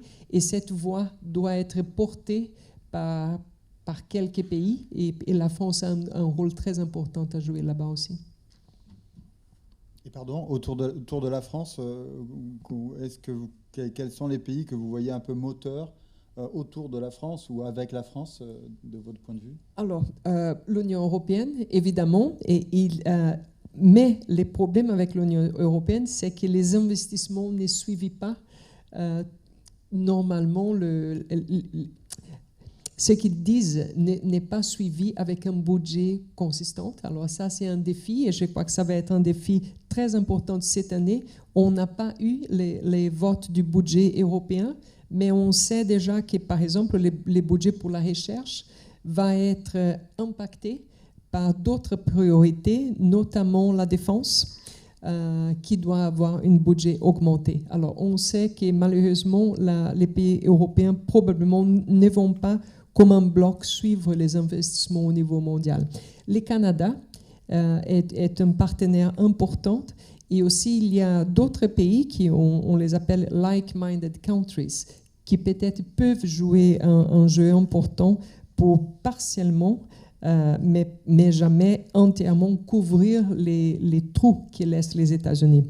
On a aussi les BRICS, les Brésil, l'Afrique du Sud, la Chine, la Russie, qui forment de plus en plus un groupe intéressant des pays qui vont nécessairement avoir plus de place à l'international, aussi dans la science et santé à l'avenir. Merci beaucoup, Madame Bederpass. On voit qu'effectivement, il est important, et l'action diplomatique dans le contexte, dans le constat que vous formulez, l'action diplomatique est vraiment essentielle pour justement essayer de construire de nouvelles coalitions d'action avec des acteurs qui ont des intérêts partagés et qui permettent effectivement d'agréger non seulement les bonnes volontés, mais aussi les financements, avec peut-être aussi la question qui a été évoquée également par M. Mérieux, de la montée en puissance aussi des financements peut-être privés, qui peut là aussi, effectivement, avec sans doute des objectifs peut-être un peu différents par rapport à un financement étatique, qui peut être aussi de nature à redistribuer un petit peu la question aussi un petit peu des objectifs à poursuivre. Je me tourne maintenant vers Hervé Bourri pour peut-être interroger aussi sur une question importante qui interroge là encore une fois la question de la science ouverte, on a compris, qui est absolument nécessaire sur ces enjeux de santé mondiale et qui est promue par la France et l'Institut Pasteur. Quel est, d'après vous, quels sont les enjeux et en quoi la France peut aussi, là aussi, être motrice sur les questions de données, puisque là aussi, Mme Bederpass a insisté beaucoup sur cette question du partage des données. Et l'accès à ces données et le partage des données. Et on sait que les Américains, au-delà des budgets, c'est aussi évidemment des capacités de mise en partage, de récolte et de mise en partage de données qui sont sans doute extrêmement nécessaires pour conserver, je dirais, un monitoring efficace à l'échelle mondiale. De ce point de vue-là, quelle est votre analyse vue de l'Institut Pasteur ? Merci pour la parole donnée, Pascal. Quelques mots encore, désolé, d'histoire, parce que l'histoire un peu à l'Institut Pasteur nous oblige. Cette relation science, société, économie, et ça fera le lien avec les questions que vous avez posées à mes prédécesseurs, est inscrite dans l'ADN de l'Institut Pasteur. La science est une évidence, mais la société, je l'ai rappelé, la société a contribué à la souscription internationale qui a fondé cet institut et à la propagation de la science dans le monde entier. La société est au cœur de notre sujet, le bien-être, le développement des sociétés, quelles qu'elles soient, de nos sociétés, de toutes les sociétés, jusque les sociétés les plus loin de nous, dans les milieux ruraux, en Afrique, en Asie, et l'économie. À l'Institut Pasteur, et ça a été rappelé par le président Saint-Jour, nous vivons aussi, grâce à l'État, mais 16%, mais beaucoup grâce au partenariat industriel, à la philanthropie. Et donc la société là, se retrouve dans cette philanthropie et dans ce partenariat finalement avec l'économie. Maintenant, vous me posez une question finalement sur qu'est-ce que fait l'Institut et comment l'Institut se place dans la science ouverte. Je voudrais faire une toute petite parenthèse aussi sur le développement des carrières. Ça a été rappelé sur les pays du Sud, mais la science a une grande importance aussi, et le financement de la science sur le développement des carrières de nos chercheurs et l'attractivité. On voit une perte de cette attractivité, même en France. Les cerveaux s'en vont vers des carrières, je dirais, plus lucratives. L'image de la recherche devient un peu sombre, nuageuse, troublée, et on a besoin de sérénité et de financement pérenne. J'en arrive à votre question. Aujourd'hui, il y a une négociation en cours. Il faut que vous compreniez que finalement, sans diffusion des données, sans partage des données, il n'y a pas de science, il n'y a pas d'avancée, ou alors elle est ralentie. Et aujourd'hui, cet accord, sous l'égide de l'OMS, ce qu'on appelle le Pathogen Access and Benefit Sharing, le PAPS, vous entendrez beaucoup parler du PABS, c'est une avancée majeure. Il y a eu un accord de signé, mais finalement, cet accord, c'est un accord politique, et on attend les annexes, comme souvent. Et le diable, dans notre secteur, se joue dans les détails, et ça va se jouer dans les annexes. Et là, on a à travailler avec les industriels, les États et nous, recherche académique, qui souvent sommes oubliés dans ces grandes transactions. Or, nous, acteurs de santé publique, du monde médical, environnemental ou vétérinaire, nous avons un plaidoyer. Il faut que les données soient partagées, que la science soit totalement ouverte. Une science totalement ouverte, ça veut dire la précocité de l'information, donc la précocité et l'adaptabilité de la réponse, et donc l'efficacité du système. Sans science ouverte, la recherche n'est pas performante. La recherche ne répond pas aux attentes de la société. Donc voilà, il y a par exemple un aspect qui est le Digital Sequence Information. C'est simplement finalement lorsqu'un pathogène est identifié dans un endroit du monde, comment cette information sur sa séquence, sur sa nature génétique est-elle partagée entre les différents acteurs, qu'ils soient industriels, et on voit tout de suite que l'industriel, et c'est normal, a une vision qui est la sienne, l'académique ou l'acteur de santé publique qui va avoir une autre vision, et la société qui attend effectivement les progrès et la résolution du système. Et donc là, on est au cœur du débat. Comment finalement cette connaissance va être partagée, va faire un pool sans qu'elle soit fragmentée, parce que nous, chercheurs, la fragmentation, ça nous ralentit. Comment finalement on va pouvoir comparer. Donc si on a des bases de séquences, bases de données épidémiologiques ou autres qui sont ouvertes, on pourra comparer avant, pendant, après. Ça veut dire qu'on va mesurer finalement la gravité de la situation, mesurer l'impact de nos mesures d'intervention. Et finalement, tout ça va donc consolider nos activités, activités qui vont être plus efficaces et les réponses à la société qui sera meilleure. Donc finalement, il est très important de mieux comprendre, de mieux pouvoir prédire et de mieux pouvoir répondre. Et ça passe par la science ouverte, ce que nous prônons à l'Institut Pasteur. Merci beaucoup Hervé Bourri. Et on mesure aussi le challenge, si je puis dire, en bon français, de ce partage de données à l'heure où finalement les grands acteurs du numérique font aussi de cette donnée le nerf de la guerre et la base de leur modèle économique. Et donc on imagine effectivement que c'est une bataille qui est loin d'être gagnée, avec des enjeux extrêmement lourds pour amener aussi ces grands acteurs du numérique à jouer le jeu du partage de données de santé qui deviennent du coup un actif de plus en plus stratégique. Je peux poser peut-être une question au public. Demain, quels seront les grands acteurs de santé publique? Nos ministères ou Google, qui aura plus d'informations que nos ministères et qui sera capable d'utiliser à des fins qu'il souhaitera les informations dont ils disposeront avant tout le monde? Je pense que la question comporte des éléments de réponse, mais effectivement, c'est aussi dans le paysage qu'on nous décrivions de retrait américain, c'est aussi l'émergence, disons, de nouveaux acteurs qui sont déjà bien installés, mais qui vont sans doute monter en puissance, notamment dans le domaine de la donnée, et en particulier de la donnée médicale, et puisqu'on comprend qu'effectivement ce partage de données est absolument indispensable pour assurer, je dirais, une capacité d'intervention, de surveillance et de prévention à l'échelle mondiale.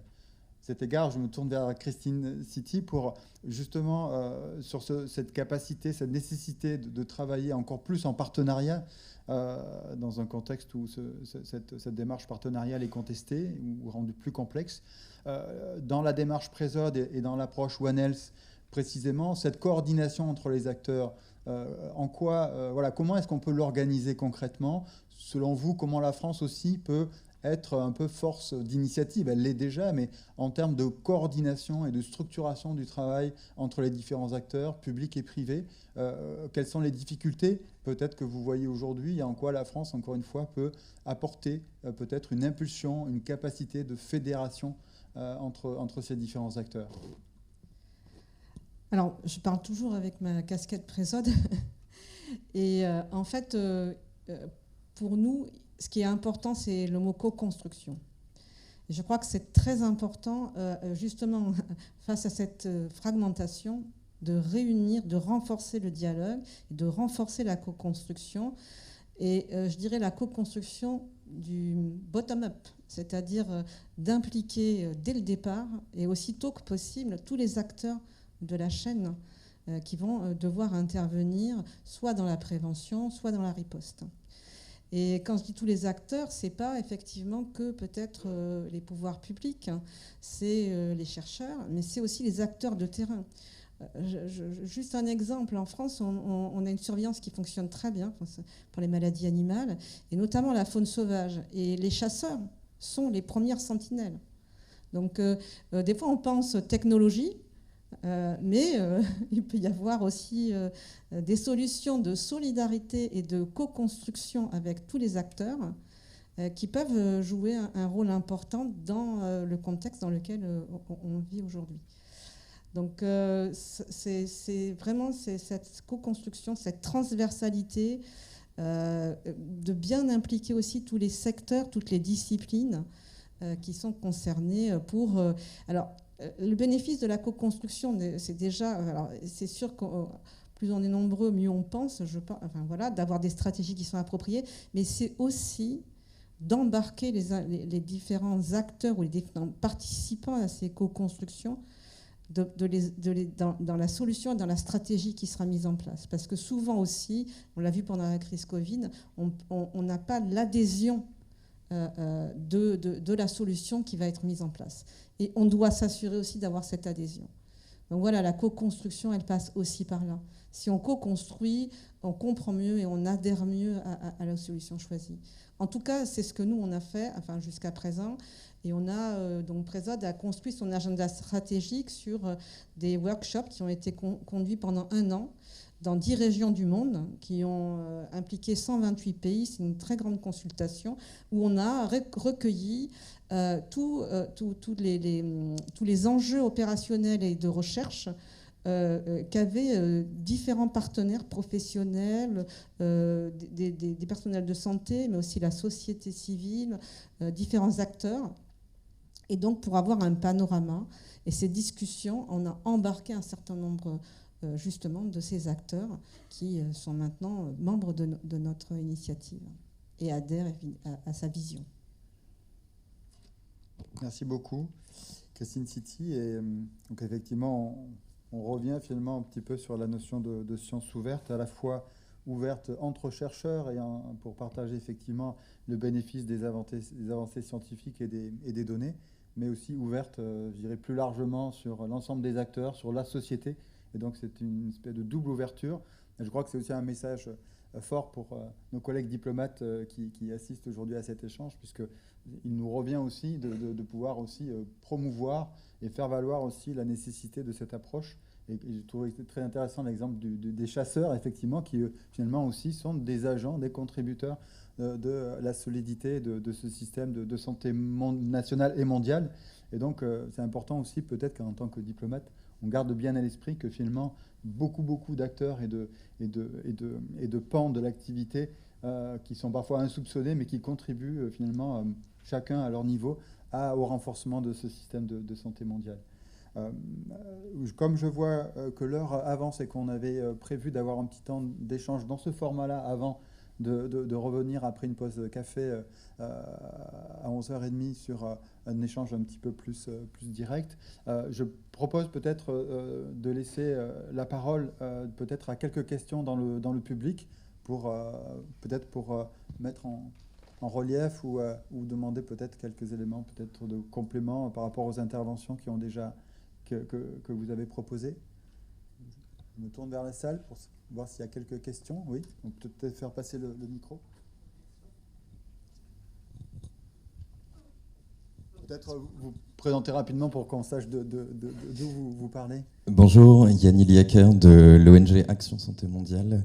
Je vous remercie beaucoup pour l'ensemble de vos présentations et je voulais vous faire part d'une publication que nous venons de lancer en partenariat avec le Pasteur Network qui met en lumière l'importance des innovations scientifiques qui ont été permises sur ces dernières décennies en matière de lutte contre les maladies infectieuses, qui dresse le panorama aussi des promesses que permet la science pour davantage encore prévenir, diagnostiquer et traiter ces maladies infectieuses, et inscrit la science et la recherche dans un continuum, puisque les innovations et les outils qui sont permis grâce à la recherche nécessitent ensuite d'être rendus accessibles au plus grand nombre.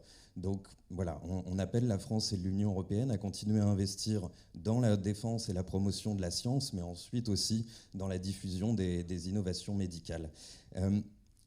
On a beaucoup parlé du retrait américain. Ce qu'on voit aujourd'hui, c'est que la France et l'Union européenne, malheureusement, suivent les mêmes tendances. On le voit dans le budget qui a été présenté hier. Nous aussi, on épluche des annexes budgétaires. Ce qu'on voit, c'est que les coupes sur l'aide publique au développement sont massives et que ça aura nécessairement un impact sur la capacité de la France à coopérer en matière de santé mondiale avec le reste du monde. Donc peut-être une question très rapide pour vous. Selon vous, comment le monde de la recherche, le monde de la diplomatie, en lien avec la société civile, peuvent alerter nos décideurs et nos décideuses politiques sur l'importance que revêtent ces investissements, non seulement pour le rayonnement de la France, de sa recherche, mais aussi de la sécurité sanitaire mondiale. Merci. Merci beaucoup. Peut-être prendre 2-3 questions s'il y en a d'autres dans le public. Sinon, on peut directement proposer à nos intervenants peut-être de réagir à ces éléments. Peut-être, Madame. Merci pour cette intervention. Merci pour commenter sur cette publication très intéressante. On va la lire avec grand intérêt. Vous avez tout à fait raison. Plusieurs pays, ou la plupart des pays, sont en train de diminuer leur contribution pour les ODA, Overseas Development Aid, inclut la France, les Royaumes-Unis, le Canada, pratiquement tous les pays de l'Union européenne, tous les pays nordiques, qui étaient aussi proportionnellement très grands contributeurs. Comment faire que les décideurs prennent conscience? Alors, de notre côté WHO et IARC, bien sûr, l'accord international des pandémies, on a discuté avec chaque gouvernement pendant des mois et des mois, et je salue Anne-Claire Ampro qui a eu un rôle absolument fondamental avec les gouvernements qui ne voudraient pas signer et qui finalement ont donné son accord. On a aussi eu, il y a 2 semaines, dans la Assemblée des Nations Unies à New York, on a eu une journée pour discuter un accord sur les maladies non transmissibles avec la participation de plus de 100 pays, participation de haut niveau où on a discuté et on a agréé une déclaration sur les maladies non transmissibles. Au niveau européen, il y a un groupe de parlementaires qui est très engagé en sciences. C'est plus de 100 parlementaires. On est en dialogue direct avec eux. On fait des séminaires, on les rencontre fréquemment, etc. Et il y a aussi le groupe de travail sur les budgets, les multi-framework, qui va être bientôt voté. Et là, je crois que c'est le plus important, c'est vraiment pour la partie recherche, les lobbies au niveau européen, parce que c'est là qu'on va avoir des financements substantiels pour la recherche, pas seulement en Europe, mais aussi dans des pays émergents, inclus en Afrique subsaharienne. Le vote de budget n'est pas du tout gagné. Il y a beaucoup de pays qui s'opposent frontalement pour le pourcentage du budget dédié à la recherche dans ces budgets. Et dans les budgets recherche, on peut citer bien sûr Horizon Europe, qui est le plus grand budget investissement recherche au niveau mondial. C'est plus important que les États-Unis étaient avant 2025 et qui est une priorité absolue. On a proposé d'augmenter aussi les budgets des ERC, European Research Council, qui ce sont des budgets individuels au niveau de 2 millions d'euros par projet pour 5 ans. Et ça, je crois qu'on on va avoir une majorité au niveau parlementaire pour passer les budgets ERC, on espère. Mais surtout, les budgets pour Horizon Europe n'est pas du tout garanti à ce moment. Merci beaucoup, Madame Bederpas. Et là encore, votre réponse, je pense, amène à sensibiliser nos collègues diplomates, puisqu'on est là typiquement aussi dans l'action diplomatique lorsqu'on parle des budgets européens et des choix qui sont faits dans le cadre, du cadre financier pluriannuel de l'allocation des ressources. Effectivement, les programmes Horizon et les programmes sur projet ERC, sont vraiment des programmes absolument essentiels. Et donc, il est important aussi que dans la diplomatie, ces outils de financement soient bien défendus et bien connus pour pouvoir prendre le relais effectivement de financements qui aujourd'hui sont mis un petit peu en question dans plusieurs géographies. Peut-être, Monsieur Mérieux, sur la possibilité peut-être de mobiliser davantage également peut-être les fondations ou la philanthropie. Est-ce qu'il vous semble que c'est une direction qui mérite d'être explorée, qui a un potentiel, les acteurs privés? Quelle est votre vision sur cette capacité à compenser, si je puis dire, en quelque sorte, ou en tout cas à constituer un relais d'une manière ou d'une autre en matière de financement pour garder des capacités? Ça vous paraît être quelque chose de crédible? C'est souhaitable, mais réalisable. Je suis assez sceptique à court terme. Je pense qu'on essaye de faire, nous, c'est on va régionaliser nos actions à partir de Moyen-Orient, sur le Liban et la Syrie, et l'Afrique à partir du Sénégal, préparer des opérations avec les autorités de santé locales, et lorsqu'elles sont bien mûres, on peut les faire financer. Renverser la vapeur. C'est-à-dire venir avec des projets concrets qui dépassent souvent le cadre de l'infectieux, parce qu'on a beaucoup des problèmes nutritionnels, et également partout dans tous les centres que nous faisons, on nous demande de rajouter des salles santé mentale. Parce que tous ces pays sont ravagés et la santé mentale est également des points. Donc, nous, on vient avec une idée, on est infectieux de par 3-4 générations dans cette maison, mais sur le terrain, il faut rajouter la nutrition, il faut rajouter la santé publique et parfois, je dirais, d'autres spécificités. Donc, on va beaucoup partir, je pense, des programmes concrets sur le terrain, correspondant des besoins, essayer de trouver des financements locaux. Au Moyen-Orient, on essaie beaucoup de se tourner vers les pays du Golfe ou l'Arabie Saoudite, qui ont quand même des gros moyens. En Afrique, on essaie de le faire avec... on a fait des grandes opérations aux États-Unis sur les fondations privées. Il y a quand même une partie d'Amérique qui n'est pas trumpiste. Hein. Il y a quand même, Dieu merci, c'est essayer de jouer par là. Être très prudent sur les financements pour ne pas se faire taper dessus donc avec la Chine, il faut être très prudent. Moi, j'ai un exemple, quelqu'un que vous connaissez dans cette maison, c'est Christian Bréchot. Christian Bréchot a travaillé longtemps avec moi. Je lui ai demandé de venir comme administrateur de la fondation, parce qu'on a beaucoup travaillé tous les deux en Chine. Il est aujourd'hui à l'université, il est à Tampa. S'il va en Chine, il est foutu à la porte le lendemain. Donc vous voyez, la liberté de manœuvre également des scientifiques, aux États-Unis, elle est devenue nulle. Et les scientifiques ont peur. Ils ne vous appellent plus depuis le 20 janvier. Vous n'avez plus de téléphone de ce qui reste des infectiologues qui n'ont pas été massacrés, parce que l'infectiologue est une race assez maudite, parce qu'elle arrive avec des nouvelles inquiétantes. Donc les nouvelles inquiétantes, c'est des gauchistes, et on leur coupe la tête. C'est comme dans le temps, Athènes et Rome, le porteur de mauvaises nouvelles, on lui coupait la tête. Maintenant, être infectiologue aux États-Unis, c'est à peu près subir le même sort. Non, mais on en rit, mais c'est ça, là, aujourd'hui, le monde actuel. Hein. Donc, on est confronté, je dirais, et je crois qu'il va falloir beaucoup de pragmatisme. Moi, je fais comme les bactéries, je m'adapte à un monde qui n'est pas le mien. Et c'est le seul moyen, je dirais, de survivre. Il faut être un pragmatiste, avoir des relations, des amitiés, et aller très, très vite, très, très vite. Et puis, essayer de faire ce qu'on fait, travailler avec les instituts Pasteur, qui n'ont pas la même finalité, mais on travaille avec eux pour être en commun, pour représenter le drapeau, la Fondation Pierre Fabre, Nutri-7 qu'on va essayer de sauver de l'ornière. Voilà. Hein. Mais c'est du pragmatisme. C'est plus de la stratégie que je vais vous exposer brillamment. Comme quand j'étais jeune, on faisait des grandes. J'avais fait Harvard, on faisait des grands trucs. Terminé, ça sert à rien. Le court terme renverse tout. On en arrive vraiment à ce que j'avais appris à l'armée française, c'est-à-dire apprendre à se démerder et à survivre. Mais aujourd'hui, c'est une période, honnêtement, d'une complexité totale et d'une brutalité forte. Moi, j'ai reçu le ministre de la Santé chinois. Je lui ai dit, comment ça se passe avec Trump? Ah, Monsieur le Président, on savait que ça allait arriver, mais c'est arrivé plus vite, plus fort et plus mal élevé. Voilà, on y est.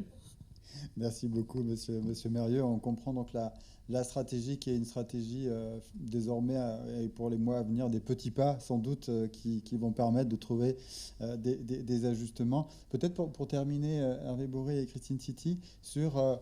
Peut-être, est-ce que vous avez deux questions très rapides pour clôturer ce premier temps dans les échanges? La première, c'est est-ce que vous avez, vous, déjà observé, voilà, peut-être avec des scientifiques américains qui ne discutent plus, qui ont peur peut-être de discuter, est-ce que vous avez des exemples en tête pour vraiment illustrer vraiment la difficulté désormais de ne plus pouvoir travailler avec un certain nombre d'experts américains de votre côté? Mais c'est très clair. Enfin, il n'y a plus de mails. Ils ne participent plus à l'OMS. Enfin, je veux dire, le CDC, nos collègues, ils sont totalement absents. Il n'y a plus personne au bout de la ligne. Hein. Mais je voudrais quand même qu'on finisse par un ton optimiste. Hein, on a des atouts. Il y avait une grande formule en France. Hein, je ne vais pas la répéter, d'un grand président. On a des atouts en France. Mais finalement, on a une science. Et je vais me risquer à un certain parallélisme, mais j'avoue que c'est peut-être être osé devant un panel du corps consulaire et diplomatique. On a une devise en France, liberté, égalité, fraternité. On a une directrice ici à l'Institut Pasteur, et je pense que ça doit être ce qui doit tous les chercheurs nous animer, c'est garder cette liberté d'action de la science. La science est au service de la société, elle ne doit pas être manipulée, elle doit être autonome et la société doit lui fournir les moyens de cette autonomie. Et vous qui êtes des décideurs, vous pouvez contribuer à ça. La science doit être indépendante, pas manipulée à des fins politiques, commercial, on a parlé de Google, ça peut être autre chose. Hein. Je ne voudrais pas qu'on focalise sur Google. Donc cette liberté est absolument essentielle, cette liberté qui va attirer les cerveaux de demain qui feront les grands sauts cognitifs. Égalité, la France a un passé colonial, mais a une vision d'éthique. Et à l'Institut Pasteur, on privilégie cette vision d'éthique avec un partenariat renouvelé avec tous nos instituts. Aujourd'hui, c'est quelque chose qui fonctionne et qui est un gage de qualité. Nous ne venons pas avec finalement des troupes aéroportées, des containers et nous repartons 15 jours après. Nous sommes là depuis des siècles et nous resterons, j'espère, grâce à nous tous et vous tous. Et la dernière, c'est fraternité. Fraternité parce que le monde n'est qu'un, animal, environnement, humain. La société, que l'on soit à Pékin, à Washington ou à Paris, finalement, on sera soumis aux mêmes menaces, en tout cas infectieuses ou de santé mentale et physique. Donc cette fraternité est absolument essentielle. Elle s'inscrit dans l'éthique que nous avons d'ailleurs avec nos instituts, mais elle doit s'inscrire dans le détail encore, jusqu'aux populations dont on a évoqué les besoins, les populations les plus reculées. Et donc ça, c'est absolument important. Et je pense que là, on a vraiment des atouts si on garde ce cap. Et je dirais qu'un monde troublé, finalement, c'est aussi une source d'opportunité, de saut, finalement. Et je voudrais finir par peut-être cette note d'optimisme. On parle beaucoup, avec cet anglicisme, d'empowerment des communautés, c'est-à-dire redonner finalement de l'autonomie, de la responsabilité aux communautés.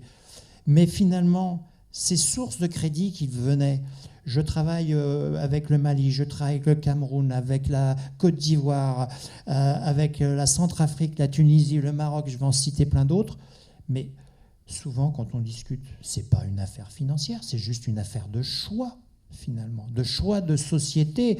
Donc, redonner le pouvoir, finalement, à ces sociétés pour leur dire, eh bien, vous investissez dans des choses peut-être moins utiles pour votre société, réinvestissez dans la santé de vos populations. Et donc, peut-être que Trump va finalement leur redonner le pouvoir. Et on les aidera.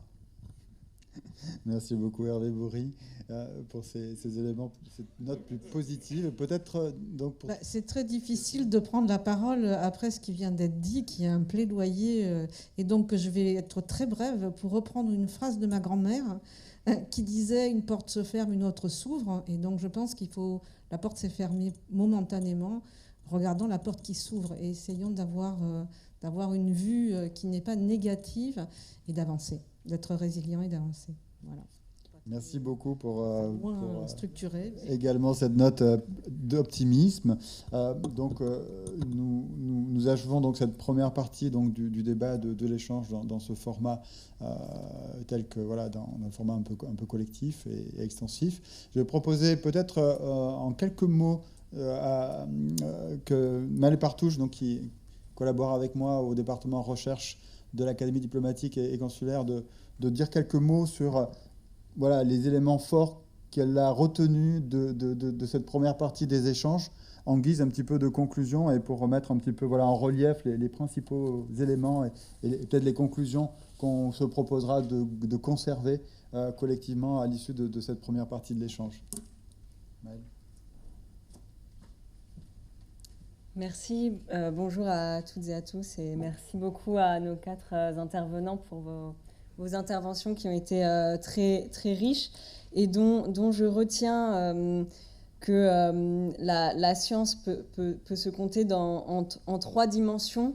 Donc une première dimension qui est politique et dont on constate aujourd'hui par vos témoignages que des États fragiles ou le retrait de certains États dans le financement de la recherche ont des conséquences très importantes pour la santé, la recherche et les populations. Une dimension sociétale, vous l'avez rappelé, qui est très importante avec l'importance de bien comprendre les communautés qui sont touchées et qui peuvent être fragilisées par un contexte de plus en plus perturbé, et une dimension évidemment économique très, très forte, puisqu'on a besoin pour faire de la recherche, mais aussi pour répondre en médecine à des besoins de financement très, très forts. Et donc, ces 3 dimensions sont à la fois... se ressentent à la fois sur la question de la compréhension et donc de nos capacités de prévention. Vous en avez parlé avec le programme Présode, mais aussi donc sur la riposte et les réponses qui peuvent être apportées. Et sur les réponses qui peuvent être apportées et la manière de répondre à ces changements, la France semble avoir un rôle important, notamment dans la coordination des réseaux qui construisent et qui forment l'architecture de la santé mondiale, notamment en négociant dans l'intérêt d'une science ouverte et l'importance aussi de nos capacités de co-construire avec les populations. Et je retiens aussi la forte interdisciplinarité, pas que dans les disciplines de santé, mais aussi avec les sciences humaines. Je vous remercie d'avoir mis à disposition votre expertise et vos expériences très riches pour qu'au ministère, on comprenne aussi mieux tous ces enjeux et tout ce réseau très complexe. Merci beaucoup.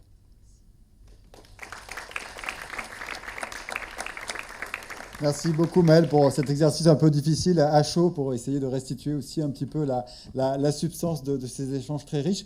Donc on est presque à l'heure, on a réussi à rattraper une bonne partie du retard que nous avions au démarrage. Donc je vous propose une petite séquence pause café. Donc on doit retourner là où nous étions pour une partie d'entre nous, vous, ce matin, avant de pouvoir revenir pour voilà, prolonger les échanges voilà, avec un autre format un petit peu plus resserré. Mais dans un premier temps, voilà, je vous propose à toutes et tous de nous accompagner pour une petite pause café et puis prolonger sans doute les échanges de manière un petit peu plus informelle. Merci beaucoup.